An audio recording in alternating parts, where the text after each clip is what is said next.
आयुष्मान भारत योजना रे जो कॉर्पोरेट हॉस्पिटल प्राइवेट हॉस्पिटल अच्छा से माने लोकों को किसी किसी समय अननेसेसरी टेस्ट करे पैकेज करे हैरान हरकत करुछंती। तो आज आमर पूरा डिपार्टमेंट आमर हेल्थ सेक्रेटरी एनएचएम डायरेक्टर एवं हेल्थ डिपार्टमेंट वरिष्ठ अधिकारी सहित गोटे सहित कॉर्पोरेट हॉस्पिटल जो माने बड़ कॉर्पोरेट हॉस्पिटल सहित गोटे मीटिंग होता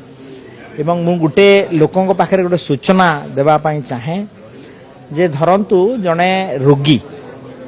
हॉस्पिटल को आसिला एवं कौन सी रोगर टेस्ट है जे कि हॉस्पिटल रे भर्ती होगा पड़ो तो तार 3 दिन पूर्वर भर्ती पूर्वर जहाँ टेस्ट हम सेटा पैकेज रे इंक्लूड अच्छी एवं से पैसा पैकेज रे बहन करा से ट्रीटमेंट रो पैकेज रे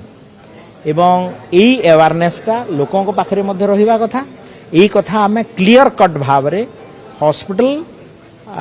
जो माने कॉर्पोरेट हॉस्पिटल आसते अथॉरिटी तांको क्लीयर कट बुझेइछु एवं तांको पूरा स्ट्रिक्टली कहाई जे जो आमर जनसाधारण को समान भल व्यवहार देवे भल तांको आतिथ्य देवे गोटे उत्तम चिकित्सा देवे आ गोटे जो सूचना केंद्र हेल्प डेस्क प्राइवेट हॉस्पिटल जोटी अच्छी मे आई हेल्प यू जमती लिखाई ताहा मध्य करिवे एवं यही जो पैकेज रु न थाई टेस्ट करे जो ये भ्रम धारणा रु रहिबे एवं जो माने जो कथा कही जे जो ट्रीटमेंट पेशेंट हवा पय आइबे तांकर जो 3 दिन पूर्व जहाँ भी टेस्ट हबो तांकर पैकेज रे इनक्लूड